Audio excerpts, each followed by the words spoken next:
What's up mga katipidkada? Nagbabalik na naman ang inyong educational travel vlog here in Iligan City. Ako ang katipidkada mo, Juliana. Assalamualaikum! Good day sa lahat ng viewers natin ngayon.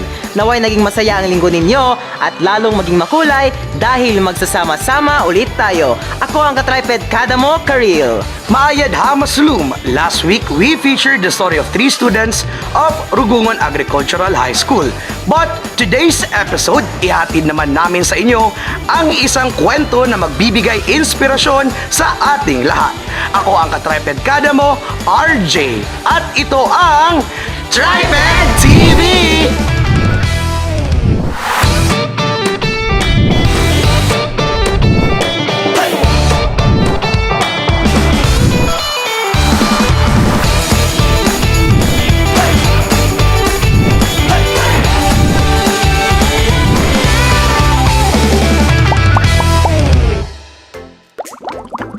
Wow mga katripidkada!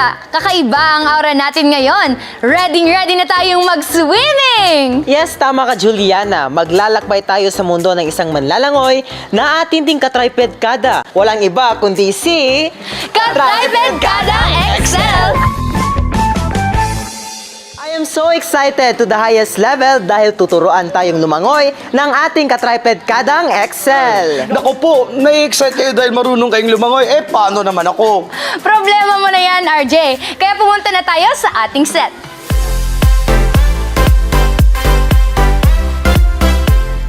Bunso sa tatlong magkakapatid sa Excel na ipinanganak noong February 14, 2006. Kapwa guro sa pampublikong paaralan ng kanyang mga magulang, lumaking likas na mabait, masayahin at napakalambing na bata sa lahat ng magkakapatid sa Excel. Grade 5 nang nakahiligan niya ang pagsiswimming at suportado naman siya ng kanyang mga magulang. Matapos ang ilang taon, ay napalanunan agad niya ang iba't ibang medalya. Iligan City Athletic Association Medalist, Northern Mindanao Athletic Association Medalist 2024. Philippine Star featured overall 3-kilometer swim second placer 2023. Batang Pinoy Mindanao League Silver Medalist and National Qualifier Year 2019 at marami pang iba. Kaya huwag na nating patagalin at tawagin na natin ang featured star swimmer na si Katripedkada Excel! Wow naman, katripedkada Excel. So proud of you dahil kwento mo ang pagtutunan natin ngayong araw. Oo nga, Karil. Yes, bumati ka muna sa ating mga katripedkada, bro. Yes, magandang araw po sa inyong lahat. I'm so touched naman sa inyong introduction, mga bro. Napaka-espesyal ng araw na ito, Katripedkada Excel. Kita mo naman ang aming ginagawang paghahanda. Nakita mo ba yung setup natin na to? Mahal yan. Nax naman! Maraming salamat po sa inyong lahat. Naway hindi kayo magsisisi na i-feature nyo ang kwento ko sa swimming. No bro, cause you're special to us. By the way, nasan ba si Katripedkada dyan? Ayun. Ayun! Magkwentuhan muna tayo, Excel. Paano ka ba natutong lumangoy? At ilang taon ka nung nagsimula kang lumangoy? Actually, I started swimming when I was 11 years old and I was grade 5 at the time. Kasi pag nakikita ko ng tubig is, nafe-feel ko, na-touch talaga ako sa tubig eh. Parang nakaglue. So that's why nag-try out ako sa swimming sa aming school and yes, na-accept ako and doon na nagsimula ang aking journey. Wow! So meaning, elementary, marunong ka nang lumangoy sa time na yun bago pa man ang pagpasok mo sa swimming lesson. Yes, marunong na akong lumangoy, pero not totally alam ko yung proper stroke. Usually, alam ko lang yun is floating, tsaka yung ganyan-ganyan. Ganyan-ganyan yung talagang alam ko. So, yes, yun lang. So natuto ka ba kagad? Fast learner ka ba? Actually, para sa akin is 50-50. Kasi, yung time na yun is 6 months. 6 months. Nakita ng aking coach malaking improvement ko sa swimming. So, actually, when it comes to sports, parang mas madali akong matuto. Ayun, Nakukuha mo agad. nakuha ko agad. Excel, naranasan mo na rin bang malumot? Malunod. Malunod! Malunod is the correct term, sorry. Naranasan mo na rin bang malunod at gaano kahirap na sagipin yung sarili mo kapag nandun ka na sa point na yun? Yes, minsan sa mga athlete, na-experience na talaga yung malunod. Yeah, the main reason why kung bakit na malunod is the cramp. Di talaga yun maiwasan. Siyempre kapag hard training, endurance training, di talaga maiwasan mag-cramp yung isang swimmer, isang athlete din. Kaya ayun, Siyempre nakakapagod din yung training nyo, no? yeah, Hindi sobra rin lang. may iwasan talaga na mag-cramp. Balita namin, Excel, ang dami mo raw napanalunan sa swimming. Ano ang mga ito? Recently, nanalo ako ng 5 golds and 1 bronze. Despite I don't have, di ako, praktisado. Batang panalo talaga, no? Kasi nung nakaraan na competition niya, wala daw siyang ensayo nun. Tapos panalo pa siya ng 5 gold. Oh, imagine and na kaya 1 mo yun. bronze. Oo nga. Kakaiba talaga, batang panalo Yes. talaga siya. Excel, aside sa swimming, saang aspeto ng buhay mo na masasabi mo talagang panalo ka? Siguro marami. Unang-una, panalo ako sa pamilya ko na mahal ako. Pangalawa, panalo naman ako sa mga kaibigan ko, mga tunay na may turing akong kaibigan. Shoutout sa kanila. Siyempre yung mga best friends ko na palaging sumusuporta sa akin. Dahil kahit papano, nakapag-uwi ako ng mga medalya. At yung mga medalya na yun is hindi lang para sa akin, kundi para sa pamilya ko at sa mga taong na sumusuporta sa akin. Maituturing mo talagang karangalan para sa iyo. Excel, nalalapit na ang regional meet. Ano ba ang mga paghahanda na ginagawa mo? More on muscles. I want to build muscles kasi parang epektibo talaga yan sa swimming kasi mas malakas, mas mabilis. Oo nga, para mas maano yung endurance talaga pag swimming. Mas mabilis talaga kapag malakas ka. Proper food and proper diet and of course, tamang oras sa pagtulog. Of course, prayer sa Panginoon. Talaga ako naniniwala kasi without prayers, wala talaga tayo. What are the challenges you have faced in this sport? Paano mo ito in-overcome? I face a lot of challenges, like placing second to the last on my third competition in swimming, and I use those experience to fuel my determination. Wow! Excel knows that improvement lies beyond comfort zones, mga ka-Triped Kada, and each lap is an opportunity to learn and grow. So speaking of matutong lumangoy, espesyal na panauhin tayo sa araw na ito. Isang award-winning swimming coach, di na mabilang ang mga gold at karangalang ibinigay niya hindi lamang sa ating paaralan, kundi maging sa buong syudad ng Iligan. Ladies and gentlemen, please help me welcome our very own ICNHS Master Teacher 2, Ma'am Hilda Rockliza. Good afternoon, Ma'am. Good afternoon. Good afternoon, yes. Ma'am Rafi, ano ba si Excel bilang isang swimmer? Si Excel bilang swimmer, siya ay disiplinado, determined, especially sa training, respectful at mabait. Ma'am Rafi, gaano po ba kahirap magturo ng swimming? Hirap, but for me, parang hindi siya mahirap. Kasi, na-enjoy ako sa trabaho ko sa pagtuturo. When in fact, marami ng mga estudyante dito, mga swimmers na nag-graduate na. In fact, sila na nga yung mga kalaban ko sa mga competitions.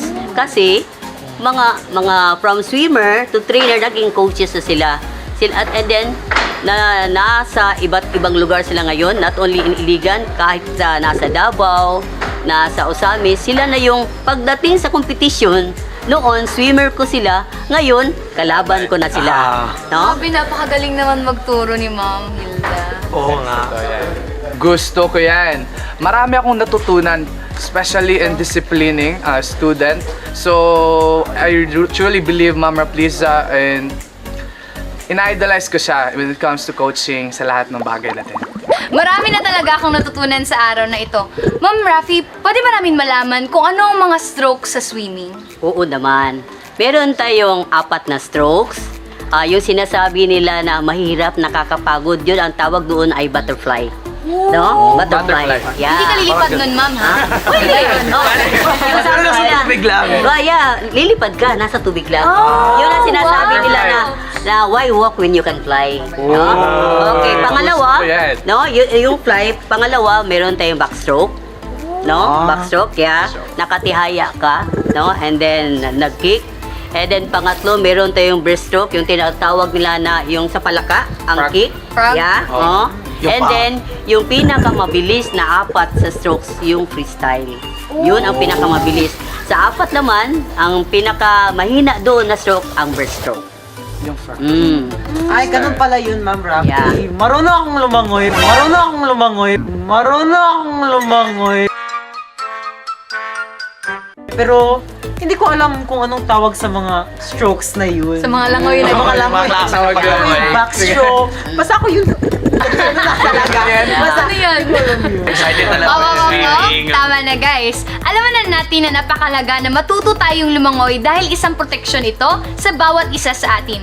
Kaya wag na nating patatagalin pa. Simulan na natin ang ituturo sa atin ni Ma'am Rafi. So, ano pang hinihintay natin?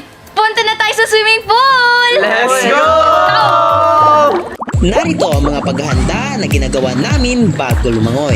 Ang pagbubble sa tubig ay nakakatulong para sa tamang paghinga at ang pag-kick. Ito rin ay nakakatulong para sa pag-relax ng ating mga lungs. And kick! Kick! Kick!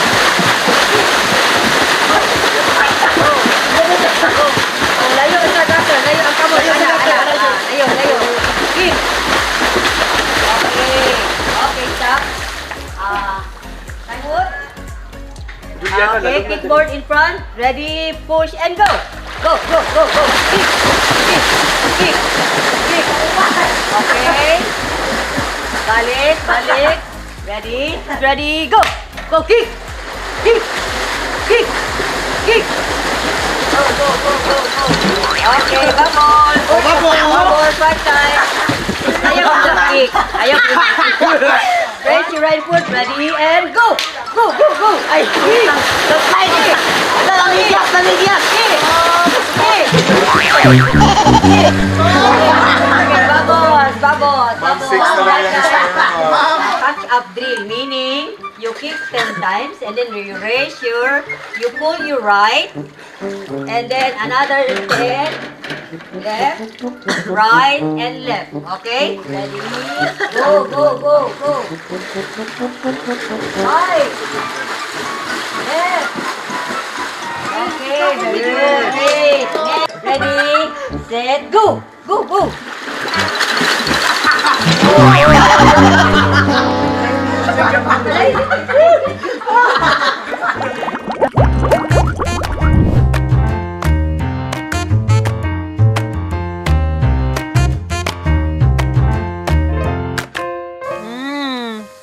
Pang sosyal? Ano to? Sa paligid-ligid, may mga sosyal. Sosyal? Yes, may sosyal. Natanong mo kanina. We. Ano to? Idigdin sana na yan! Pwede dyan na! Alam niyo ba na ang lettuce na ito ay mula sa semi-nutrient flow technique hydroponic farming system ng Iligan City National High School? Pero teka, ano nga ba ang hydroponics? Ang salitang hydroponics ay nanggaling sa Greek word na hydro na ang ibig sabihin ay water at ponis na nangangahulugang work. Ang hydroponics ay isang teknik sa pagtatanim gamit ang water-based nutrient solution. Ngayon, alamin natin ang tungkol sa nasabing hydroponic system ng Iligan City National High School. This semi-nutrient flow technique hydroponic farming system is a project solely funded and sponsored by Iligan City National High School Maxwell and Einstein Alumni Batch 1997 with the technical collaboration of MSU IIT's Electrical and Electronics Engineering Department. We already harvested 10 times of super delicious lettuce with 1 or 2 weeks interval. But the question is, how does everything work? Well, it begins right here in this water tank. This water tank is where the calcium nitrite, the magnesium sulfate, and the tomato formula is mixed. After it's mixed, it is then released into this ground tank, which acts as a reservoir for the nutrients. After that, it is then distributed here into the panels, where the nutrients are released in a time-automated manner. It is set to flow for 45 minutes and stop for 15 minutes. For the seedling preparation, make sure that the cocoa peat is already clean and in finer texture before cooking. For transplanting preparation, put a small amount of cocoa peat into the plastic cups and using your point finger, press the cocoa peat for a ½ inch deep and slowly transfer the lettuce seedling into the cups using the flat wooden stick.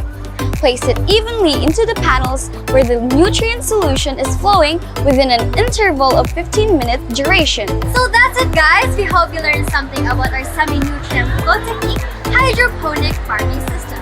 Till next time! Batang Iligan, Ligon Masaligan! Bye! Hydroponics is an ingenious way to grow your own food that requires zero soil. Galing naman! So pwede natin itong gawin sa mga tahanan natin upang may sariling source na tayo ng mga gulay at iba pa. Aha! Pwedeng pagkakakitaan. Ang daming information related to water, like water safety and hydroponics na gumagamit din ng water. Truly, water is life. Show to us. By the way, nasan ba si Katriped Kada dyan?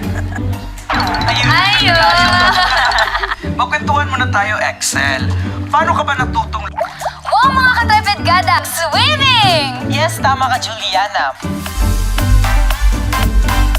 This Wow, semi-nutrient punong-puno ng flow kaalaman technique ang episode ng Triped TV na ito. Oo nga, tama ka dyan, Kyra. At saka, talagang sa episode na ito, talagang marami tayong matututunan. Yes. Nakamamangha naman ang pinakitang determinasyon ni Excel upang malinang ang kanyang kasanayan sa paglangoy at pagkamit ng kanyang minimithi. Yes, tama. Ganon dapat talaga tayo. Hindi tayo basta susuko sa mga pagsubok sa buhay. Tulad ni Excel, naranasan niyang matalo sa kompetisyon. Subalit, ito'y naging inspirasyon niya para malinang ng gusto ang kasanayan at maging matagumpay. Grabe, no? Oo nga. Hindi din dapat tayo matakot sa pagkakamali o pagkabigo. Sa halip, ituring natin ang mga ito bilang pagkakataon para matuto at bumuo ng mas matibay na kumpiyansa sa ating mga sarili. Yeah, Talaga tama. naman. Yes. Teka lang. Parang ito na yata yung panahon ko para, sumali sa swimming classes. Wow. Tsaka para din matuto ng mga iba't ibang strokes and techniques. Wow!